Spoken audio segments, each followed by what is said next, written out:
Hello everyone, welcome to Dronacharya IAS, and today we are going to discuss some of the very important current affairs from the Hindu newspaper.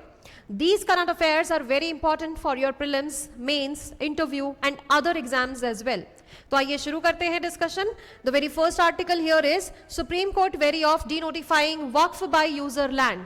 It is very very important and काफी समय से ये news में चल रहा है topic जो कि है वक्फ. हमने पिछली कुछ वीडियोस में इसको डिस्कस भी किया था, लेकिन अगर आपने वो वीडियोस नहीं देखी हैं प्लीज उन वीडियोस को पहले देखिए, अपने बेसिक्स क्लियर कीजिए. यहां पर हम इसके बारे में, इस आर्टिकल के बारे में डिस्कस करने वाले हैं. We will start from a little bit revision, right. तो सबसे पहले हमें इसको समझने के लिए वक्फ को समझना पड़ेगा. वक्फ क्या होता है? वक्फ होता है डोनेशन टू अल्लाह या charity to Allah. Islamic rules के according you have to donate some part of your income to Allah. जब डायरेक्टली आप चैरिटी करते हैं अल्लाह के नाम पे तो उसको वर्ड दे दिया जाता है वक्फ, एंड जो डोनर होता है उसको हम बोलते हैं वाकिफ. तो एक समय के बाद जो ये प्रॉपर्टी है, जो डोनेशन में प्रॉपर्टी गई वो बहुत ज्यादा होती गई. उसको मैनेज करने के लिए हमने बनाया वक्फ बोर्ड जो इस सारी प्रॉपर्टी को मैनेज करेगा.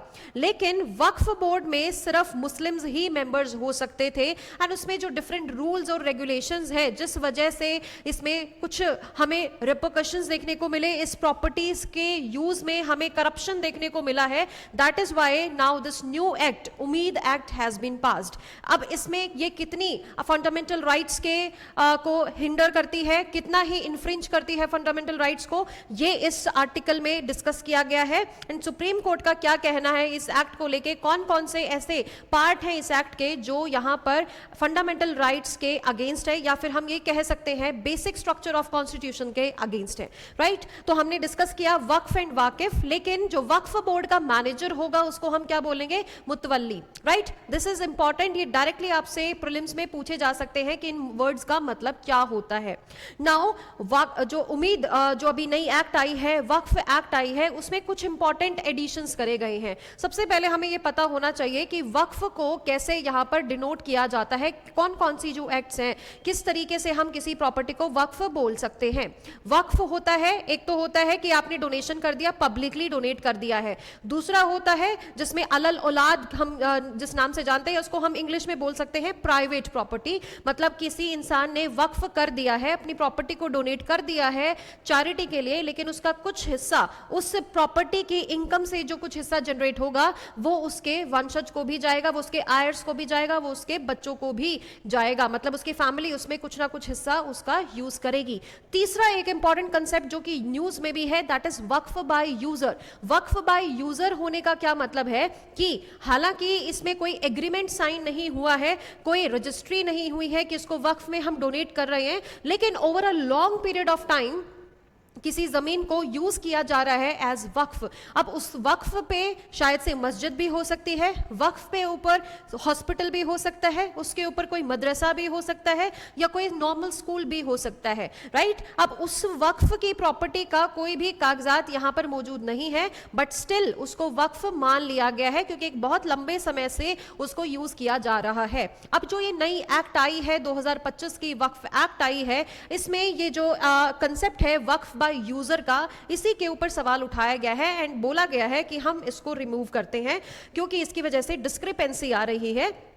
इसकी वजह से हमें ये देखने को मिल रहा है कि करप्शन जो केसेस हैं वो ज्यादा बढ़ रहे हैं. So we need to check this concept. It is not against Waqf, it is against Waqf by user. But now Supreme Court का इसके ऊपर क्या कहना है वो हमें देखना है. तो we will read it by word so that कोई डिस्क्रिपेंसी इसमें हमें ना मिले. तो सुप्रीम कोर्ट ने यहाँ पर क्वेश्चन किए हैं, लगभग 100 पिटीशन एक साथ उन्होंने सुनी है.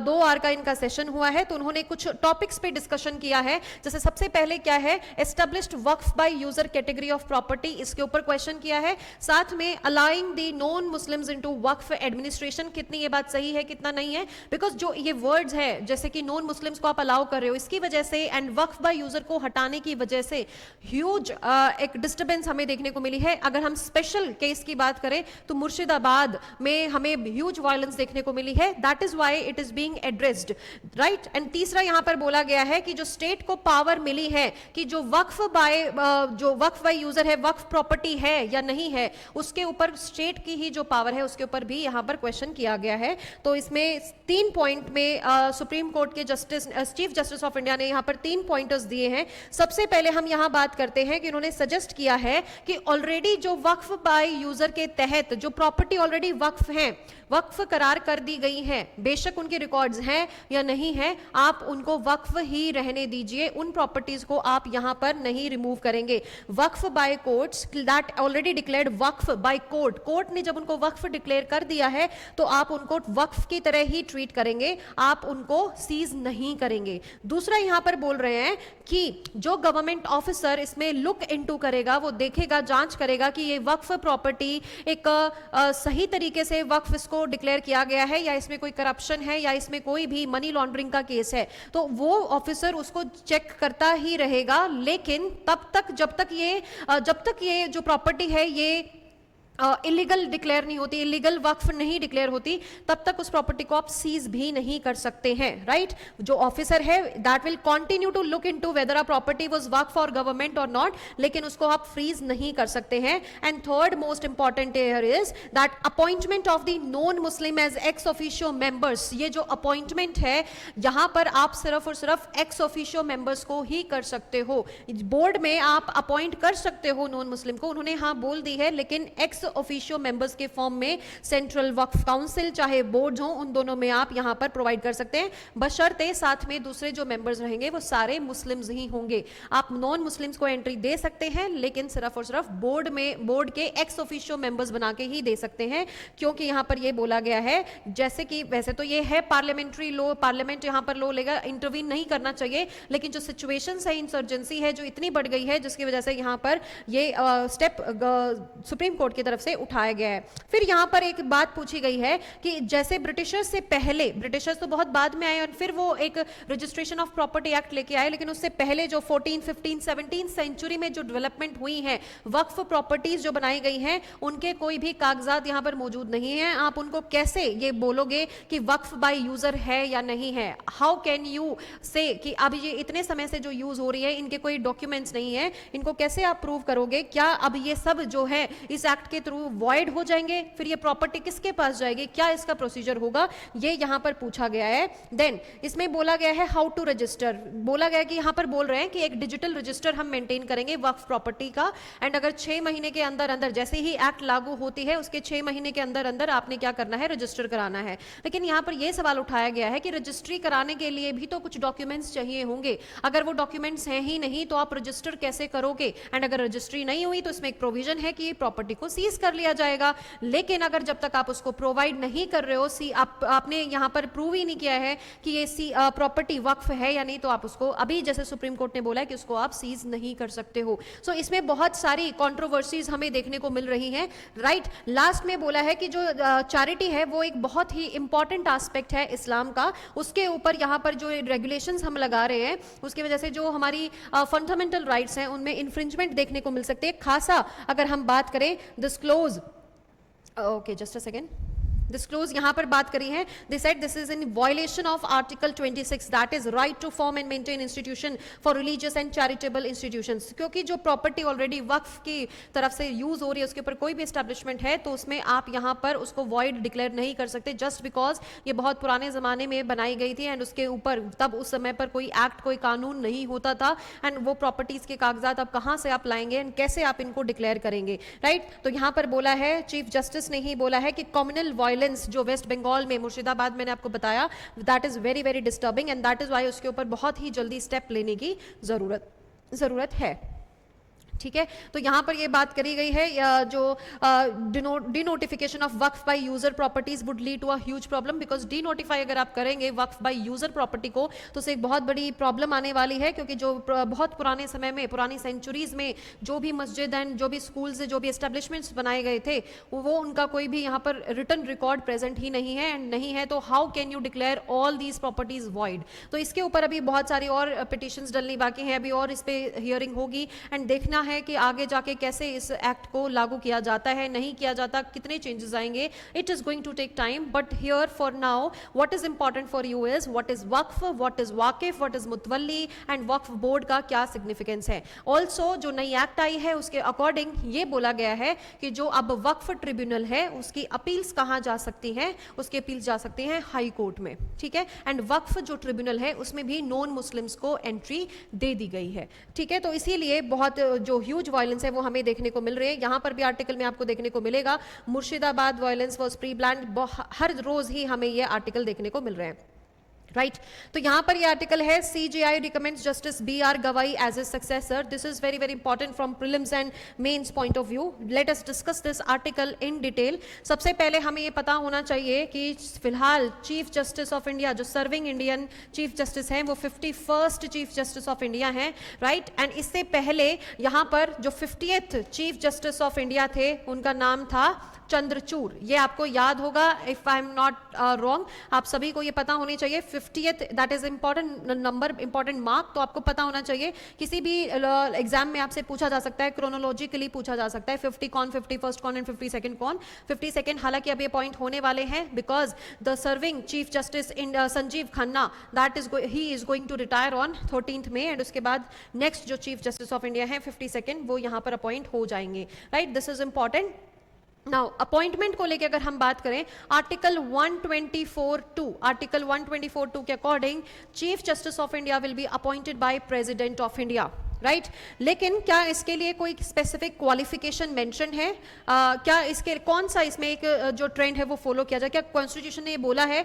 क्योंकि जहां पर जितने भी हमने देखे हैं, एक दो एक्सेप्शंस को छोड़ के ड्यूरिंग द इमरजेंसी टाइम, उनको छोड़ के यहां पर जनरली ये देखने को मिलता है कि जो चीफ जस्टिस ऑफ इंडिया है वो सीनियर मोस्ट जज होते हैं। एंड जो ये सीनियोरिटी है that is not in the number of age, seniority age में नहीं, लॉन्गेस्ट सर्विंग पीरियड रहा हो सुप्रीम कोर्ट में, इसके बेस पर सीनियोरिटी डिसाइड होती है। पर क्या ये कॉन्स्टिट्यूशन में लिखा हुआ है? बिल्कुल भी नहीं। कॉन्स्टिट्यूशन डज नॉट स्पेसिफाई कि सीनियोरिटी के बेसिस पर होता है। ये एक जनरल कन्वेंशन चलता आ रहा है कि जो सबसे ज्यादा जिसने सर्व किया हो उसी को ही चीफ जस्टिस ऑफ इंडिया बना दिया जाता है and by the president of India.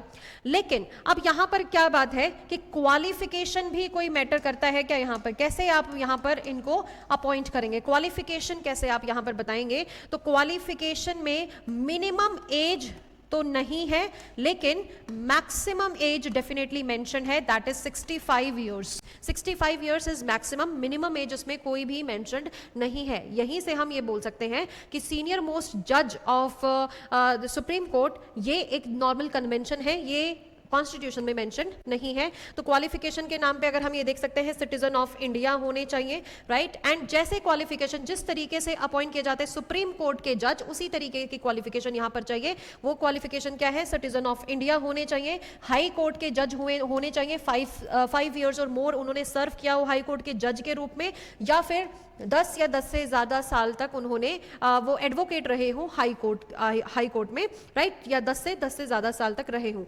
These all are the qualification. अगर हम ये बात करें इनके रिमूवल की, तो रिमूवल कैसे होता है? रिमूवल भी प्रेसिडेंट से ही होता है, लेकिन इसमें जो पार्लियामेंट की रजामंदी है, both houses Lok Sabha and Rajya Sabha दोनों में ही स्पेशल मेजोरिटी पास होनी, स्पेशल मेजोरिटी से ये मोशन पास होना चाहिए, तभी प्रेसिडेंट का अप्रूवल यहाँ पर मायने रखेगा। तो प्रेसिडेंट इनको रिमूव कर सकते हैं, लेकिन दो क्राइटेरिया इसमें यहां पर है। Criteria number 1 is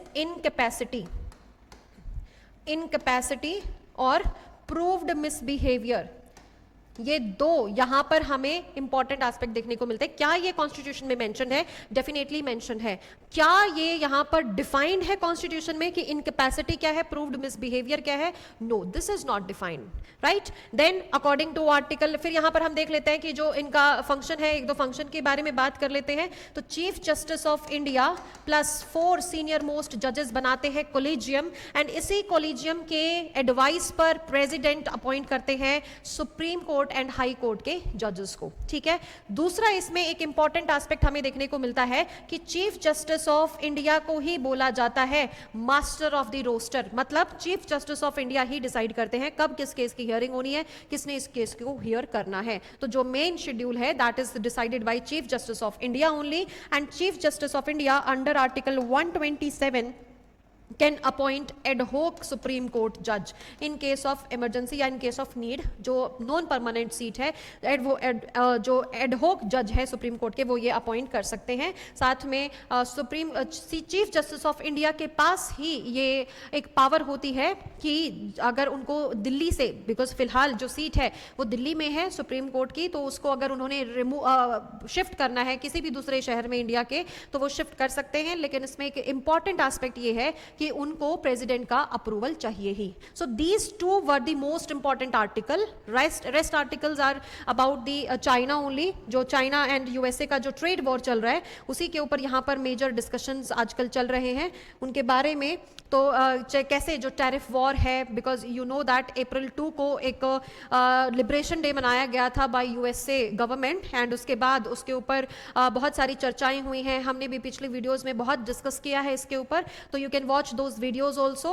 and then उसके बाद क्या उसका मार्केट के ऊपर इम्पैक्ट होने वाला है, क्या हुआ था, एंड अब जो एक 90 डे का पोज लिया है यूएसए की तरफ से, यूएसए गवर्नमेंट की तरफ से, उसके बाद क्या इम्पैक्ट आया है, मार्केट में सर्ज देखने को मिला है। खासकर चाइना के केस में कोई जब चाइना ने रिटालिएट किया तो उसकी वजह से यूएसए ने भी अपने जो टैरिफ रेट है उनको बहुत हाई कर दिया है। लेकिन China is not going to lose this battle. China ने ये डिसाइड किया हुआ है। चाइना ऑलरेडी जो रेयर अर्थ मेटल्स हैं उनके जो एक्सपोर्ट है यूएसए की, जिस इकोनॉमी जिसके ऊपर डिपेंड करती है मेजरली, वो एक्सपोर्ट्स रोक चुके हैं। एंड इसकी वजह से यूएसए के इलेक्ट्रॉनिक मार्केट के ऊपर डेफिनेटली एक इंपैक्ट देखने को हमें मिलेगा।